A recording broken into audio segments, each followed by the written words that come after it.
Alam mo ba, Janet, kung saan pa sila galing? Sa Manila pa. Oh, nagbiyahe sila para lang makita ka daw. Kahapon ko di po ako nakagawa ng assignment. Bakit? Nasa GC po kasi wala po akong CP. Oo nga pala. Ito po yung isa sa problem ni Janet. Gusto kong i-donate sa kanya. Opo. I-resend mo lang lahat ng ano doon. Ay, grabe. Thank you. Ano Grabe. yun? Samsung A12. Magandang hapon sa inyo lahat. Ngayon ay parang 5 PM na mahigit. So, andito kami kala Janet ngayong araw kasi meron pong dumating ngayong araw na gustong tumulong kay Janet o napanood si Janet. At nandito po sila, dumayo pa from Manila. So, biniyahe pa nila itong Kapalonga para lang mabisita at makilala din si Janet ng personal. Nandito po sila ano po pangalan nyo, nanay? Si Nanay Franz, tapos si tatay kasama niya nandun. At na lang kasi opo. Tapos ang parang ano sila, kumbaga meron silang kaibigan na nasa Dubai po, ano? Ano nga pong pangalan niya? Sir Raul. Yun, kay Sir Raul, shoutout po sa inyo at salamat dahil sa inyong lahat po, pati kay nanay na nag-effort pa para lang pumunta po dito, para lang po makatulong kayo dito kay Janet. Kaya lang ngayon wala pa si Janet, mga kalingap. So, kwentuhin muna natin tong kanyang kapatid kung tungkol kay Janet. So, tara po. Tara. Ay. Ate, anong pangalan nyo? Jeneline. Si Nanay Jeneline. Ilan taon ka na po? 26 po.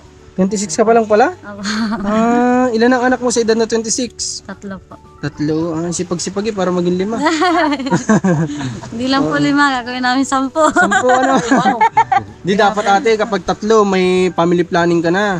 Meron ka na pong yung implant para po hindi na madagdagan yung ano kasi kawawa din po bagay yung mga bata. Buti po sana kung kung kahit paano pero nasa inyo po yan kung kaya nyo ikayod talaga, kaya nyong mapag-aral sila hanggang magkolehiyo. Pero yung 3 sapat na po yun. Pero plano nyo pa dagdagan. Depende. Dapat may family planning po kayo na ate para po sa mga bata din yun. Para lahat sila makapagtapos talaga ng pag-aaral. Walang yung may stop o kasi napakarami, mahirap pag-aralin. Di ba? Okay. Ay, ate, matanong ko lang pala sa bilang kapatid po ni Janet. Kamusta naman po si Janet? Ano yung niya? Ano naman po siya? Dati po dati siya naglalakad lang dyan. Minsan gabi na siya dumadating. Sa paglalakad papasok? Pag na eskwela. Tapos alam nyo ba ate yun, yung dating sumasama siya sa laot sa papa niya? Sumasama siya. Kayo ba na-experience niyo? Opo. Lahat naman po kami naka-experience sumama sa ama namin. Ganun. So, di ba si Janet yung bunso? Opo. Buti nung time na yun, tinatanong ko rin to kay Janet, buti pinapayagan siya ng mama niyo. Napayag naman po at kagustuhan din naman po. Kagustuhan din ni Janet para makatulong. Kagustuhan din po niya. Okay. So mga kalingap, lahat ng ito yung patunay na lahat ng ng sinasabi ni Janet talagang totoo po yan lahat. Lahat ng sakripisyo niya sa pag-aaral, sakripisyo sa pagdadagat sa laot para lang makapagtapos siya ng pag-aaral kahit paano konting financial. Siyempre kung makahuli din si Janet, dagdag din yun sa income ng tatay niya at sa kanila din naman mapupunta yun. Okay. Ngayong araw, anong oras ba dadating si Janet? Minsan po, 6:00 na. 6:00? Opo. Depende po sa po ng school kapag may... Tinat ko na yung Charlie. Dumaan daw doon. Okay, dumaan na daw, pauwi na. O sige, antayin na natin. Na po yun, naka-tricycle naman Ate, po siya. bilang ate kapo ni Janet, nung magkasama pa kayo sa bahay, nagkakaroon ba kayo minsan ng tampuhan, pag-aaway? Which is normal sa magkapatid, pero sa inyo? Wala po. Wala? Pangilan po ba si Janet? Kabunsuan na po siya po. Bunso. Yung panganay yun nasaan? Asawa po yung kausap niyo doon. Ganon. Okay, ibig sabihin si Janet bilang bunso, hindi naman laban o Hindi naman po. Hindi mabait na bunso naman. Kasi kadalasan po baga sa bunso sila yung pasaway. Pero si Janet, hindi, di ba? Okay. Hindi naman po kami nag-away niya Simula't-simula, hindi talaga. Hindi po siya lumaban. Takot din naman po siya.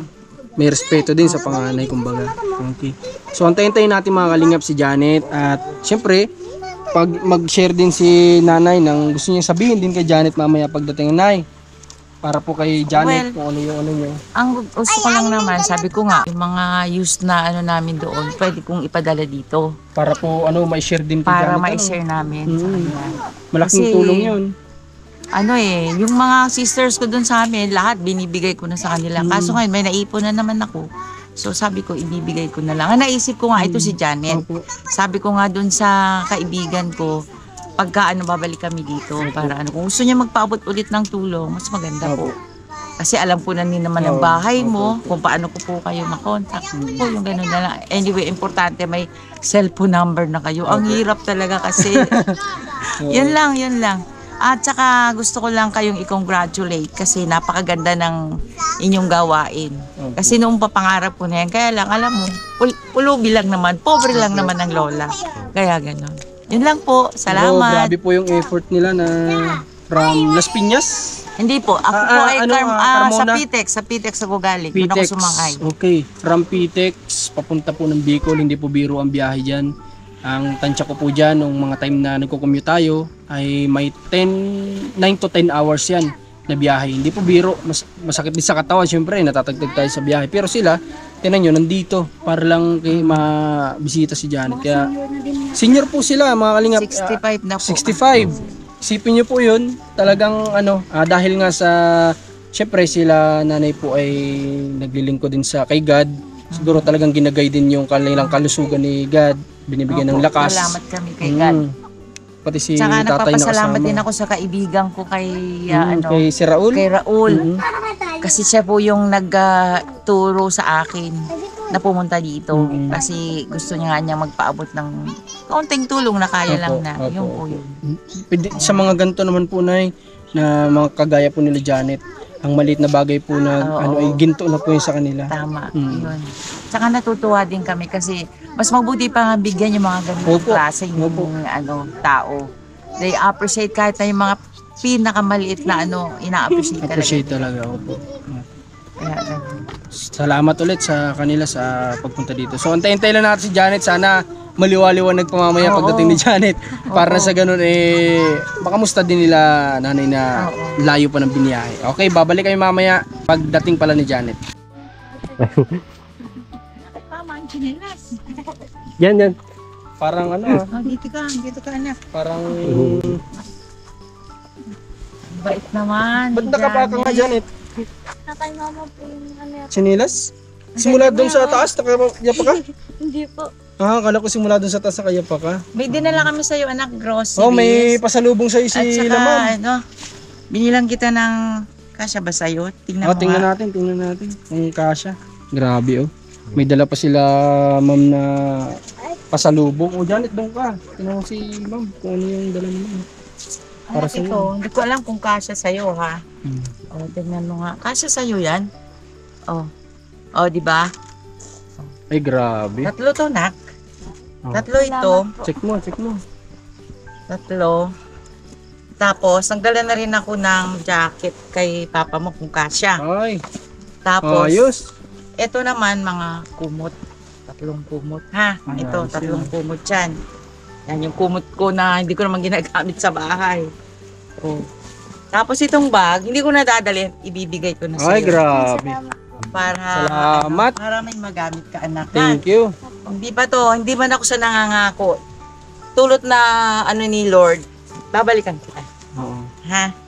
Ito yung mga groceries, anak, na binili namin. Pagpasensyahan nyo na. Ha? Kasi, alam ko namang pumapasok ka, kailangan mo may kape, may dyan, ha? Sige. Alam mo ba Janet kung saan pa sila galing? Sa Manila pa. Nagbiyahe sila para lang makita ka daw. Kasi kami, na-touch ako dun sa vlog ni kuya mo. Sabi ko nga, sige puntahan ko. Kahit wala akong kaalam-alam kung saan yung kapalong, kapag sinakyan ko lang yung bus. Sa pagdating, nag-tricycle, nagtanong-tanong. Hindi po lang kami ni Lord kung paano kami makarating sa iyo. Kasi naman ako, lingkod simbahan. So, ginabayan niya kami. Sana all. Ah, Grabe. hindi ko Anong naman masabi alam. mo Janet? Wala kang tsinelas? Yung pagbalik ko, isa si Ang. Bibigyan kita ng tsinelas. Grabe. At saka hindi lang po yun mga kalingap, no? Bali sila man po ay sa katulong ang kanilang kaibigan Oo. ay nagpaabot Si sila Raul sa atin, Chavez. si Raul, nang para po maayos itong munting tahanan nila Janet. Mabilan natin sila ng pambubong at pangdingding. At ayun po. So maraming salamat at pinagkatiwalaan nyo kami. At sa lalong madaling panahon, dali natin dito ang gamit para sa Saludo ako sa pagbago ano nitong nyo, sa gawain nyo. At Salamat kayaan po. nyo pagka yung susuportahan ko kayo. Okay po. Salamat sa lahat ng mabubuting tao na ganito at tumutulong sa atin. Hindi po ito biro kasi ang sa lahat ang hindi po matatawaran ng kahit anong salapi, yung effort po. Ang halimbawa natin diyan pagbibigay ng regalo, kung yan po ay simpleng bagay basta't pinagpaguran natin yan, masigit pa po yan sa binili ng mahal. Kaya nakakatuwa po. Kaya salamat ng marami sa nila, sa effort nila. Sana Janet, may tawagan gusto ka ko sabihin? si Raul. Opo. Ha? Opo. Anong gusto mo sabihin? Marami pong salamat sa You're binigay always niyong welcome. biyaya. Sana po ay marami pa pong dumating. Okay. Huwag kang mag-alala, anak. Bigyan lang ako ng kalusugan. Sapat na sa akin yun. Hindi ko kailangang mangyaman. Oo. Sa nakakatulong ako sa kapwa, yun ang kaligayahan ko. Kasi wala na ako iniintindi, tapos na yung mga anak ko. So sa mga taong din naman na kahit konti, ma-share ko. Yun lang. Oo. Ayun, salamat ulit. Palakpakan natin si nanay. Grabe. Salamat. Sana Si Raul, sana kung mga kalingap hindi lang ito yung unang beses na mabisita din nila si Janet. At saka thank you din pala kay Tita Faye na yun nga nag-scholar po kay Janet. Maraming salamat din po. Sana marami pa tayong kababayan na ganito na tumulong sa atin sa gawain natin na ganito araw-araw. Malaking tulong po yung ginagawa ninyong bibigay din ng tiwala sa amin kasi hindi po biro, din nyo naman kami kilala, din nyo kami kaano-ano pero pinagkakatiwalaan nyo kami. Kaya, thank you so much. Kamusta yung school mo, Janet? Okay lang po. Ha? Okay lang po. Pero kahapon ko di ko ako nakagawa na assignment. Bakit? Nasa GC po kasi wala po akong CP. Oo nga pala. Ito po yung isa sa Wala kang cellphone? problem ni Janet. Yung cellphone. Wala siyang cellphone. Kaya cellphone ko sana, naiwanan ko doon. sayang o Janet, may cellphone na sana. Yung po kasi dito, alam niyo na yung panahon ngayon. Kagaya na sinabi ko dati, iba na ngayon. Ngayon ang panahon, pag wala kang cellphone, out of place ka sa mga project, assignment, hindi mo yun malalaman kasi lahat pinadadaan nila sa GC. Hindi kagaya noong mga araw na before ka umuwi, sasabihin na sa inyo ng teacher yan kung ano yung project, ano yung assignment, ano yung kailangan gawin. Ngayon, ibang-iba na po yung panahon ngayon sa dati. Kaya kapag wala kang cellphone, wala kang project. O, di ba, Janet? O, ganun na yung panahon ngayon. Yan ang sabi ng teacher mo. Hindi ka naman ginalita, ano. Pero yung ngayong pagpasok mo, ano yung kinain mo? Sinatawagan ko si Raul baka. Anong baon? Na ulam? Ano po? Nabili na lang po ako sa kantin. Nagbili ka sa kantin, okay. Yung binigay ko sa inyo nakaraan, nagamit mo na?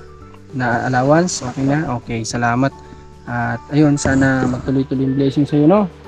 Okay, huwag ka mag-alala. Papaayos natin itong ano nyo, no? Tulog si Itong Raul. tahanan nyo, no? Makabili tayo ng Hardiflex. Tapos kahit siguro pawid, mapalitan ito kasi sira-sira na ito, oh. Okay. Salamat ulit kay si Raul. Ikaw, Commander, may gusto kong sabihin kay Janet, may gusto kong i-share? Ayan, pagpatuloy mo lang yung kabaitan mong bata, yung pagiging mabuti mong anak. At ayan, mag-aral ka mabuti. Yun lang yung yung magandang gawain mo para maipagpatuloy namin yung syempre si sponsor mo at kay Kuya Marcos, Kasi kami naman, wala naman kami bang inihiling Janet, kundi yung kapalit lang ay yung galingan mo sa pag-aaral. O, yun lang. Yung pagsisipag mo, kung ano yung dati, huwag mong babaguhin yun. Sabi nga ng tatay mo, kung mapasok ka kahit walang baon, huwag mong baguhin yun. Gawin mong inspirasyon kung ano yung dinanas mo dati. Doon ka lalakas. No, Janet? Naniwala ka ba sa akin? Naniwala ka? Okay. So, yun naman talaga, yun yung magsisilbing lakas ni Janet, yung mga dinadanas niya ngayon, di ba? Pag nagtrabaho ka na, isipin mo lagi, nung nag-aaral ako, ganito yung ginagawa ko, lakad akong ganito. Kaya pag-aayusin ko sa trabaho ko. No? Okay. So, yun. Maraming salamat kasi paggabi na din, nag-iilaw na nga lang tayo. Okay. So, ito, yung mga grocery na dala nila nanay, para sa iyo yan, para sa inyo ng pamilya mo. Yan, may nakita ko may gatas, may kape, no? Tapos hangga't maaari kung bukas, madala ko na dito yung materials para ano. May gagawa naman? Meron po? May pwedeng gumawa? Kapatid o ano? Meron. Okay, positive doon sa gagawa, walang problema. Okay. So Janet, ano, may gusto ka pa ba sabihin bago kami umalis? Ingat po kayo sa daan. Okay. Pagabi na po kasi. Okay. Anak, meron akong cellphone doon. Kaya lang, gusto kong i-donate sa kanya. Opo. I-resend mo lang lahat ng ano doon. Ay, grabe. Thank you. Ano Grabe. yun? Samsung A12. Ah, para naiyak po si Janet Para may ay. magamit ka. Napapaluhan na naman po si Janet oh. Huwag kang iiyak. Upakan mo loob mo. Grabe, magkaka-blessing ka na ng cellphone, Janet. Punta na lang ako sa hindi ako marunong Grabe. magbulit ng mga ano. Okay, Bigyan mo so yung padala sa'yo. yung gamit ni ma'am, yung Hindi, nandun ganito nga, po mga dala-dala bagay na ko ganito sa mga kalingap. tinutuluyan Yung mga natin. hindi naman natin ginagamit, mga na-use na natin na damit o sapatos, pwede po nating i-donate yan. Kagaya po ni ma'am na may cellphone siya na extra, na di ko alam kung ginagamit pa o hindi, i-donate niya po niya kay kay Janet. So yun po, Bago ko sa mga gantong bagay. So ang galing. Salamat po ulit ma'am. Salamat Sige, po. sige. Salamat Sa din, pag- Janet. ano kay Pag-aral Janet. ka, may mararating ka, anak. Okay. So Huwag mo isipin yung kaya. Dumaan din ako sa'yo. Ang ulam ko nun, toyo, may kalamansi. oh, parang sa'yo pala. Lalakad. Pareho lang. Kaya sabi ko nga, maluwag ang loob ko na tumulong sa mga kagaya mo. At napagdaanan ninyo. Oo, napagdaanan ko talaga yun. Oo. Sa hirap. Maraming nagtatanong ng mga viewers Salamat. natin. Salamat po kay nanay. Marami pong nagtatanong sa atin ng mga viewers. Sabi nila, bakit daw ganun yung mayayaman? Hindi sila nakakaisip mag-share. Sa totoo lang po kasi, yung parang kagaya po ni nanay na dumaan sa hirap tapos naging maayos yung buhay. Sila po yung nakakaunawa dahil nadanasan nila yon. Yung pong mga namulat na sa yaman, hindi po nila yan maintindihan kasi hindi po nila naranasan yung hirap. So yun lang po yung simple explanation kung bakit ganun po yung nangyayari kadalasan. Pero hindi lahat, hindi po lahat. Meron ding mayayaman na talagang inihipon ng Diyos yung puso nila para tumulong. O, yung ganun po. Okay. Janet, salamat ha. Salamat, anak. Okay, salamat. At salamat din ulit kala ma'am. Sobrang thank you po talaga. Kasi ang layo po nito sa pinanggalingan nila. Salamat. Okay, sa kasama din natin kay Rans, kay Commander ni Marcos, supportahan po natin. Yung kanyang pabahay ay sisimula na. So, yun. More blessings pa sa team natin, sa Team Marcos. Okay. Salamat po. God bless.